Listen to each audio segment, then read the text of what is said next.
ಸ್ನೇಹಿತರೆ, ಮೀಡಿಯಾ ಮಾಸ್ಟರ್ಸ್ಗೆ ಸ್ವಾಗತ ಸುಸ್ವಾಗತ. ಗೆಳೆಯರೆ, ಪಾಕಿಸ್ತಾನ ಅರಬ್ ದೇಶಗಳ ಜೊತೆ ಒಪ್ಪಂದವನ್ನು ಮಾಡಿಕೊಂಡು ನಾವು ನಿಮಗೆ ನ್ಯೂಕ್ಲಿಯರ್ ಕೊಡ್ತೀವಿ, ನೀವು ನಮಗೆ ಕಾಸು ಕೊಡಿ ಅಂತ ಕೇಳ್ತಾ ಇರುವಾಗಲೇ ಭಾರತ ಇಡೀ ಏಷ್ಯಾಗೆ ಶಾಕ್ ಕೊಡೋ ಥರದ ಒಂದು ಪರೀಕ್ಷೆಯನ್ನು ಮಾಡಿ ಮುಗಿಸಿದೆ. ಈ ಪರೀಕ್ಷೆ ನಮ್ಮ ನ್ಯೂಕ್ಲಿಯರ್ ಡೆಟರೆನ್ಸ್ಗೆ ಶಕ್ತಿಯನ್ನು ಕೊಡುತ್ತೆ, ನಮಗೆ ಸೆಕೆಂಡ್ರಿ ಸ್ಟ್ರೈಕ್ ಅವಕಾಶಗಳನ್ನು ಇನ್ನಷ್ಟು ಹೆಚ್ಚು ಮಾಡುತ್ತೆ.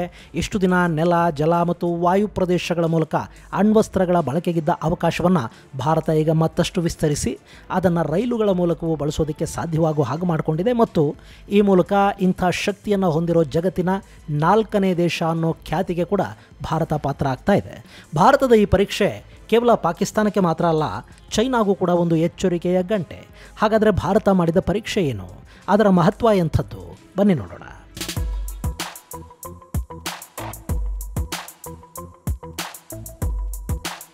ಗೆಳೆಯರೆ, ಭಾರತ ರೈಲಿನ ಮೂಲಕ ಲಾಂಚ್ ಮಾಡಬಹುದಾದ ಅಗ್ನಿ ಪ್ರೈಮ್ ಮಿಸೈಲ್ ಪರೀಕ್ಷೆಯನ್ನು ಯಶಸ್ವಿಯಾಗಿ ಪೂರೈಸಿದೆ.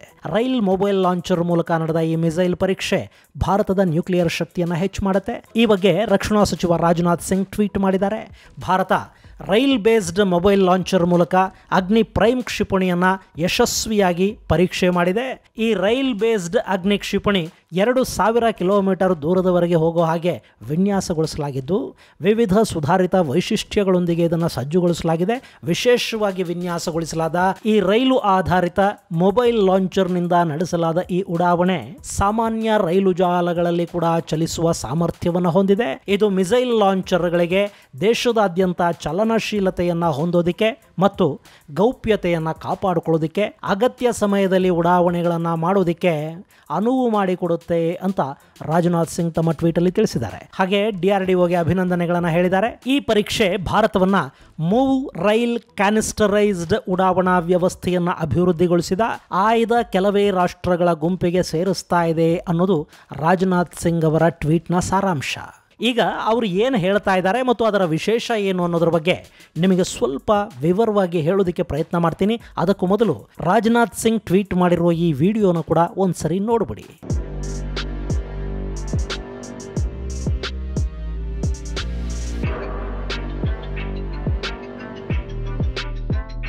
ಇದು ರೈಲ್ ಲಾಂಚ್ ಅಗ್ನಿ ಪ್ರೈಮ್ನ ಪರೀಕ್ಷೆಯ ವಿಡಿಯೋ ತುಣುಕು. ಗೆಳೆಯರೆ, ಇದು ಇಂಟರ್ಮೀಡಿಯೇಟ್ ರೇಂಜ್ ಬ್ಯಾಲಿಸ್ಟಿಕ್ ಮಿಸೈಲು ಮತ್ತು 2000 ಕಿಲೋಮೀಟರ್ ರೇಂಜ್ ಅನ್ನು ಇದು ಹೊಂದಿದೆ. ಹಾಗೆ ರೈಲ್ವೆ ಲಾಂಚರ್ಗಳ ಮೂಲಕ ಇದನ್ನು ಲಾಂಚ್ ಮಾಡಲಾಗುತ್ತೆ. ಇಲ್ಲಿ ರೈಲುಗಳ ಮೂಲಕ ಮಿಸೈಲ್ ಲಾಂಚರ್ ಅನ್ನೋದು ಯಾಕೆ ಬೇಕು?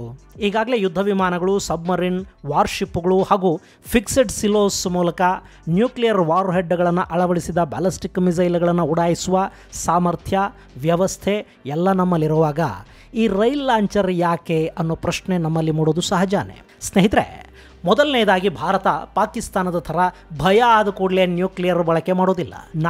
ನಾವೇ ಮೊದಲು ಅಣ್ವಸ್ತ್ರಗಳನ್ನು ಬಳಸಬಾರದು ಅನ್ನೋ ನಿಯಮಕ್ಕೆ ಕಟ್ಟು ಬಿದ್ದಿದ್ದೀವಿ. ನಮ್ಮ ಮೇಲೆ ಯಾರಾದರೂ ಅಣ್ವಸ್ತ್ರಗಳನ್ನು ಬಳಸಿದರೆ ಆಗ ಮಾತ್ರ ಭಾರತ ತನ್ನ ಅಣ್ವಸ್ತ್ರಗಳನ್ನು ಪ್ರಯೋಗ ಮಾಡುತ್ತೆ. ಅಂದರೆ ನಮಗೆ ಬೇಕಾಗಿರೋದು ಸೆಕೆಂಡ್ರಿ ಸ್ಟ್ರೈಕ್ ಕೇಪಬಿಲಿಟಿ. ಈಗ ಭಾರತದ ಮೇಲೆ ಒಂದು ದಾಳಿ ನಡೀತು ಅಂತ ಇಟ್ಕೊಳ್ಳಿ, ಅವರು ನಮ್ಮ ಅಣ್ವಸ್ತ್ರಗಳನ್ನು ಕೂಡ ಟಾರ್ಗೆಟ್ ಮಾಡ್ತಾರೆ. ನಮ್ಮ ನೆಲದ ಮೇಲಿನ, ನೀರಲ್ಲಿನ ಅಣ್ವಸ್ತ್ರಗಳು ದಾಳಿಗೀಡಾದರೂ ಶತ್ರುಗಳ ಮೇಲೆ ಮತ್ತೆ ದಾಳಿ ಮಾಡೋದಕ್ಕೆ ನಮಗೊಂದು ವ್ಯವಸ್ಥೆ ಬೇಕು. ಅದನ್ನು ಈಗ ರೈಲ್ ಬೇಸ್ಡ್ ಲಾಂಚಿಂಗ್ ವ್ಯವಸ್ಥೆಯ ಮೂಲಕ ನಮಗೆ ಒದಗಿಸಿಕೊಡಲಾಗ್ತಾ ಇದೆ.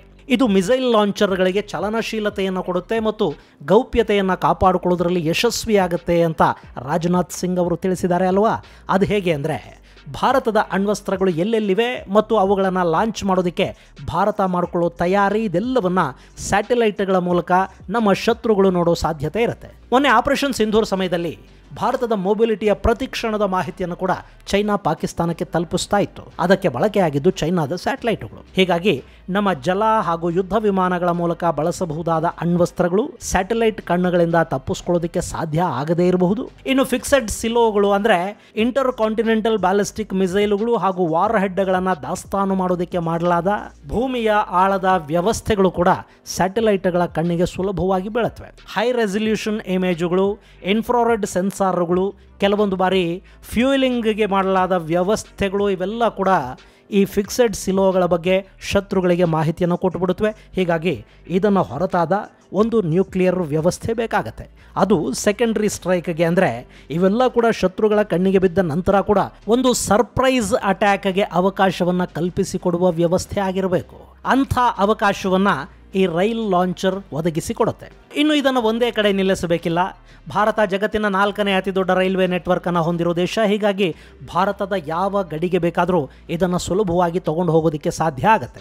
ಇನ್ನು ಇದು ರೈಲು, ಹೀಗಾಗಿ ಬಹಳಷ್ಟು ಬಾರಿ ಇದರಲ್ಲಿ ಲಾಂಚರ್ ಇದೆ ಅನ್ನೋದು ಕೂಡ ಗೊತ್ತಾಗದ ಹಾಗೆ ಇದನ್ನು ಸಾಗಿಸೋದಕ್ಕೆ ಸಾಧ್ಯ ಆಗುತ್ತೆ. ರೈಲ್ವೆ ಟನಲ್ಗಳಲ್ಲಿ ಈ ಲಾಂಚರ್ಗಳನ್ನು ಅಡಗಿಸಿಡೋ ಅವಕಾಶ ಇರುತ್ತೆ. ಸಾಧಾರಣ ಪ್ಯಾಸೆಂಜರ್ ಅಥವಾ ಗೂಡ್ಸ್ ರೈಲುಗಳ ನಡುವೆ ಕೂಡ ಇವುಗಳನ್ನು ಇಟ್ಟುಕೊಳ್ಳುವ ಮೂಲಕ ಸುಲಭವಾಗಿ ಶತ್ರುಗಳ ಕಣ್ ತಪ್ಪಿಸೋದಕ್ಕೆ ಸಾಧ್ಯ ಆಗುತ್ತೆ. ಹೀಗಾಗಿನೇ ಇದನ್ನು ಗೌಪ್ಯತೆಯ ದೃಷ್ಟಿಯಿಂದ ತುಂಬ ಒಳ್ಳೆಯ ಆಯ್ಕೆ ಅಂತ ಹೇಳ್ತಾ ಇದ್ದಾರೆ. ಗೆಳೆಯರೆ, ಭಾರತದ ರೈಲ್ವೆ ನೆಟ್ವರ್ಕ್ನ ಮ್ಯಾಪನ್ನು ನೀವು ಇಲ್ಲಿ ನೋಡ್ತಾ ಇದ್ದೀರಿ. ಉತ್ತರದ ಕಾಶ್ಮೀರದಿಂದ ದಕ್ಷಿಣದ ಕನ್ಯಾಕುಮಾರಿವರೆಗೆ, ಗುಜರಾತ್ನ ದ್ವಾರಕಾದಿಂದ ಅಸ್ಸಾಮಿನ ಲೇಖಾಪಾನಿವರೆಗೆ ಭಾರತದಾದ್ಯಂತ ನಮ್ಮ ರೈಲ್ವೆ ನೆಟ್ವರ್ಕ್ ಇದೆ. ಹೀಗಾಗಿ ಈ ಮಿಸೈಲ್ ಲಾಂಚರ್ ರೈಲನ್ನು ಯಾವ ಗಡಿಗೆ ಬೇಕಾದರೂ ತಗೊಂಡು ಹೋಗಿ ಶತ್ರುಗಳ ವಿರುದ್ಧ ಬಳಸೋದಕ್ಕೆ ಇಲ್ಲಿ ಅವಕಾಶ ಇರುತ್ತೆ.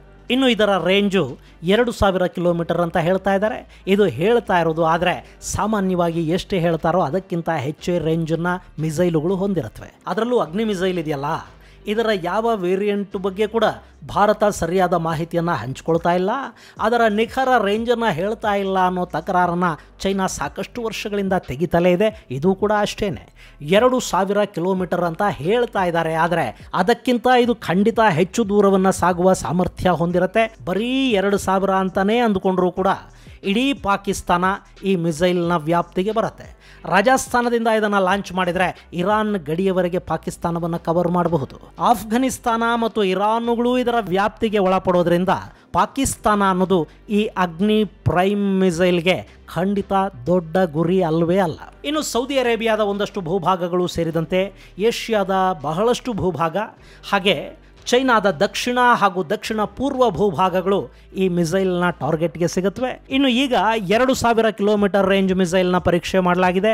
ಅದರಲ್ಲಿ ಯಶಸ್ಸು ಸಿಕ್ಕಿರೋದ್ರಿಂದ ಇನ್ನಷ್ಟು ದೂರದ ಮಿಸೈಲುಗಳನ್ನು ಕೂಡ ಇದರ ಮೂಲಕ ಪರೀಕ್ಷೆ ಮಾಡೋ ಸಾಧ್ಯತೆಗಳಿರುತ್ತವೆ. ಆ ಬಗ್ಗೆ ರಕ್ಷಣಾ ಇಲಾಖೆ ಇನ್ನೂ ಏನನ್ನು ಹೇಳಿಲ್ಲ. ಅಷ್ಟೇ ಅಲ್ಲ, ಈ ಮಿಸೈಲ್ ಎಷ್ಟು ತೂಕದ ವಾರ್ ಹೆಡ್ ಅನ್ನು ಹೊತ್ತೊಯ್ಯುತ್ತೆ ಅನ್ನೋ ಬಗ್ಗೆ ಕೂಡ ಇನ್ನೂ ನಿಖರ ಮಾಹಿತಿಯನ್ನು ರಕ್ಷಣಾ ಇಲಾಖೆ ಹಂಚಿಕೊಂಡಿಲ್ಲ.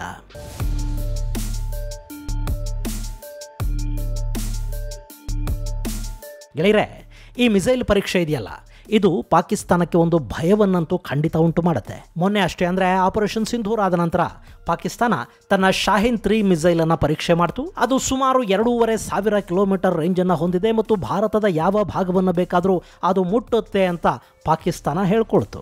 2500 ಕಿಲೋಮೀಟರ್ ಅನ್ನೋದು ಪಾಕಿಸ್ತಾನದ ಅತ್ಯಧಿಕ ರೇಂಜ್ನ ಮಿಸೈಲು. ಆದರೆ ಭಾರತದ ಬಳಿ ಇದರ 6-7 ಪಟ್ಟು ಹೆಚ್ಚು ರೇಂಜನ್ನು ತಲುಪಬಲ್ಲ ಮಿಸೈಲುಗಳಿವೆ. ಅದರ ಜೊತೆಗೆ ಈಗ ರೈಲಿನ ಮೂಲಕ ಕೂಡ ಲಾಂಚ್ ಮಾಡಬಲ್ಲ ಇಂಟರ್ಮೀಡಿಯೇಟ್ ಬ್ಯಾಲಿಸ್ಟಿಕ್ ಮಿಸೈಲ್ ಲಾಂಚರ್ ಅನ್ನು ವ್ಯವಸ್ಥೆ ಮಾಡಿಕೊಳ್ಳುವ ಮೂಲಕ ಭಾರತ ಇಂಥ ಸಾಮರ್ಥ್ಯವನ್ನು ಹೊಂದಿದ 5ನೇ ದೇಶ ಅನ್ನಿಸ್ಕೊಳ್ತಾ ಇದೆ. ಸದ್ಯಕ್ಕೆ ರಷ್ಯಾ, ಚೈನಾ, ಉತ್ತರ ಕೊರಿಯಾಗಳ ಬಳಿ ಈ ವ್ಯವಸ್ಥೆ ಇದೆ. ಹಾಗೆ ಅಮೆರಿಕ ಕೂಡ 1980ರ ಸುಮಾರಿಗೆ ಇಂಥದ್ದೊಂದು ರೈಲ್ ಬೇಸ್ಡ್ ಲಾಂಚಿಂಗ್ ವ್ಯವಸ್ಥೆಯನ್ನು ಪರೀಕ್ಷೆ ಮಾಡಿತ್ತಾದರೂ ಅವರದನ್ನು ಡೆಪ್ಲಾಯ್ ಮಾಡೋದಕ್ಕೆ ಹೋಗಲಿಲ್ಲ. ಈಗ ಭಾರತವೂ ಈ ಪರೀಕ್ಷೆಯಲ್ಲಿ ಯಶಸ್ವಿಯಾಗಿದೆ. ಈ ಮೂಲಕ ಪರೀಕ್ಷೆ ಮಾಡಿದ 5ನೇ ದೇಶ ಅನ್ನಿಸ್ಕೊಳ್ತಾ ಇದೆ ಭಾರತ. ಹಾಗೆ ಇದನ್ನು ಸೇನೆಗೆ ಕೂಡ ನಿಯೋಜನೆ ಮಾಡ್ತಾರೆ. ಹೀಗಾಗಿ ಅಮೆರಿಕಾನ ಹೊರತುಪಡಿಸಿದರೆ ರೈಲ್ ಬೇಸ್ಡ್ ಮಿಸೈಲ್ ಲಾಂಚರ್ ವ್ಯವಸ್ಥೆಯನ್ನು ಹೊಂದಿದ ಜಗತ್ತಿನ 4ನೇ ದೇಶ ಅನ್ನೋ ಕೀರ್ತಿಗೆ ಭಾರತ ಪಾತ್ರ ಆಗ್ತಾ ಇದೆ. ಇದು ಚೈನಾದ ವಿರುದ್ಧ ಭಾರತದ ಡೆಟರೆನ್ಸ್ ಅನ್ನು ಹೆಚ್ಚು ಮಾಡುತ್ತೆ. ಹಾಗೆ ಪಾಕಿಸ್ತಾನದ ಎದೆಯಲ್ಲಿ ಭಯವನ್ನು ಕೂಡ ಇದು ಹೆಚ್ಚಿಸುತ್ತೆ. ಏನೇ ಇಸ್ಲಾಮಿಕ್ ನ್ಯಾಟೋ ಮಾಡ್ಕೊಂಡ್ರು, ಏನೇ ಅಣ್ವಸ್ತ್ರಗಳನ್ನು ಪಾಕಿಸ್ತಾನ ಇಟ್ಕೊಂಡಿದ್ರು ಕೂಡ ಅವುಗಳನ್ನು ತಗೊಂಡು ಹೋಗಿ ಹಾಕೋದಕ್ಕೆ ಕೂಡ ಒಂದು ವ್ಯವಸ್ಥೆ ಬೇಕಲ್ಲ. ಏನು ಸೈಕಲ್ ಮೇಲೆ ಇಟ್ಕೊಂಡು ಹೋಗಿ ಹಾಕ ಬರ್ತಾರ? ಪಾಕಿಸ್ತಾನದ ಮಿಸೈಲುಗಳು ಏನು ಅನ್ನೋದನ್ನು ಜಗತ್ತು ನೋಡಿದೆ. ಹೀಗಾಗಿ ಭಾರತ ಈಗ ನಡೆಸಿರುವ ಈ ಪರೀಕ್ಷೆಯ ಯಶಸ್ಸಿದೆಯಲ್ಲ, ಇದು ಯಾವತ್ತಿದ್ರೂ ಪಾಕಿಸ್ತಾನ ಭಾರತದ ಜೊತೆ ತನ್ನನ್ನು ತಾನು ಕಂಪೇರ್ ಕೂಡ ಮಾಡಿಕೊಳ್ಳೋದಕ್ಕೆ ಸಾಧ್ಯ ಆಗೋದಿಲ್ಲ ಅನ್ನೋದನ್ನು ತೋರಿಸ್ತಾ ಇದೆ. ಇದು ಗೆಳೆಯರೆ ಭಾರತದ ಅಗ್ನಿ ಪ್ರೈಮ್ ರೈಲ್ ಬೇಸ್ಡ್ ಲಾಂಚಿಂಗ್ ಯಶಸ್ಸಿನ ಕುರಿತಾದ ಒಂದಷ್ಟು ಮಾಹಿತಿ.